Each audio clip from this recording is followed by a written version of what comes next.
on to Les Schwab Tire Center's Outdoor GPS, presented by Fisherman's Marine and Outdoor. Good morning, everyone. I'm Owen Hayes. You're watching Les Schwab Tire Center's Outdoor GPS, presented to you by Fisherman's Marine. Today is the 16th of September. It is Saturday, and I should be elk hunting.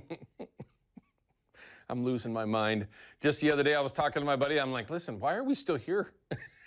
It's the middle of September. We're still here. It's a very strange year, but there's a lot of great things going on around here. Some unbelievable fishing this week, especially in the Columbia, let alone numerous other areas up and down the coast and inland for silvers and steelhead, a little bit east of here. So there's been some very interesting things to do. Lots of hunting opportunities right now. Bird seasons are open. Of course, elk and deer season are open for us bow hunters, as well as, rifle, not even rifle, but bear and cougar hunting as well. So there's just a ton of different things to do.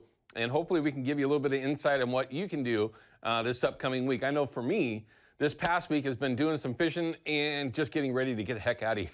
Get out of here. I just can't wait. It's one of those things. Here in this upcoming segment, we'll have in our field report some ideas of what's going on around here.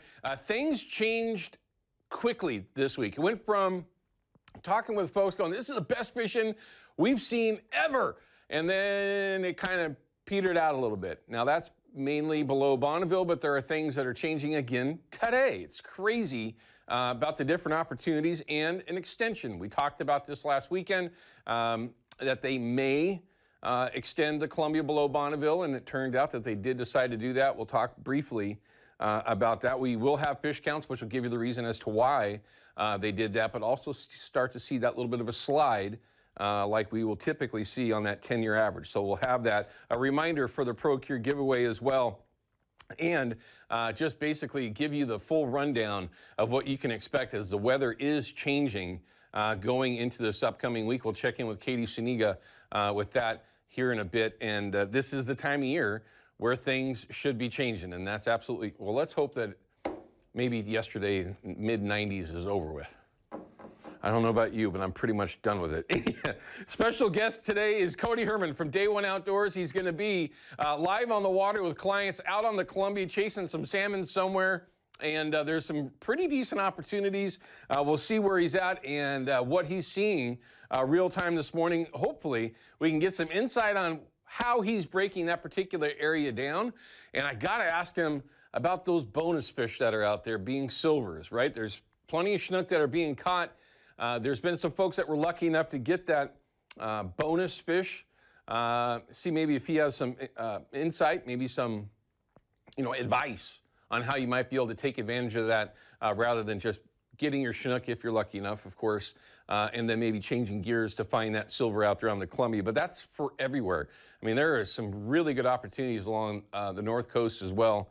Hope maybe we can get some of that in tomorrow, depending on who we can line out for that. So we will be checking in with Cody. After that, we're going to have the Chevy Silverado Tech Tip of the Week. We're going to talk about, it's got to be my favorite way to go after silvers. And I owe Cameron Black from Gone Catch and Guide Service, Addicted, for that. He introduced me to twitch and jigs for silvers years ago when it first started to become popular after Mr. Kratzer and others up north really perfected it. And now with the different baits, different jig setups, the different types from hoochies and rabbit fur and all kinds of different other materials for twitching, it's just an amazing way to go after them and just one of the funnest ways to go after silvers as well. But of course, you can't overlook throwing plugs like the 3.5. Yes, I know that some are going to go, do you cast that? Yes, you absolutely can. Or Brad's Wigglers, whatever it might be. The bullet head twitchers from Yakima bait. I mean, just so many, and you can't overlook spinners, right? So we're going to talk about that. Just give you a quick rundown of what you want to look for when you head over to Fisherman's and stock up on this. Also, we're going to talk about a rod and reel combo it's perfect, right? You got to have a system for doing this, especially to have a little bit of longevity when you're out there each day, because it can get a little tiring. But if you have the right setup, it can be just that much more enjoyable. So we're going to make sure to give you a little insight on that in that Chevy Silverado Tech Tip of the Week. And of course, we'll have the deal of the week from Fisherman's Marine as well. Okay, so we do have a call that's coming in, and I want to get this call in. I'm not sure what this is about, but as soon as I see contaminated water sign, I'm not sure what that is. We need to look at that. Jeff is from Sandy. Jeff, what do you got for everybody this morning? Well, we went up fishing at Cascade Locks yesterday. Okay. And we got a fish, and Nice. they came and put up contaminated water signs at the boat dock at both places. And we were wondering if it's okay to eat our salmon that we got. Well, number one, I'm not going to give you any advice. You know, I don't know if I'd call that medical advice or not, but what I would say is that salmon, you know, they're migratory, right? They're not going to be in the water long enough for anything that would be in the water specifically to get into their meat to where it would be something that you would need to be concerned with. Now, that being said, I'm no biologist, and so don't rely on a TV host for you know, what you should or shouldn't eat. Yeah, So, I'm not really asking that. I just wanted him to get it on there about the contaminated water. Gotcha. Does it say as why they put that up? Is there a spill or something? No. They didn't say anything. No, there might have been a large spill because they hurried in there and put those signs up. Interesting. Now, were you yesterday, Jeff? Were you out there trolling on the anchor, fishing from the bank at Cascade Lock? What were you doing? Fishing from the bank. Nice. What did you catch your fish on? I caught it on a little spinner with a hoochie. Okay, very good. Just casting them? Yep. Very good. How was the crowd there, Jeff? Was there a lot of people? No, there wasn't. There was a few Indian people up there fishing with the nets and stuff, but other than that, there weren't very many people. Well, congrats on getting the fish. It's a ton. I haven't fished there, and we used to fish them for shad most of the time. Yeah. We did tangle with some salmon every so often, but it is a really cool place to go. Kind of a sneaker spot as well. Yeah.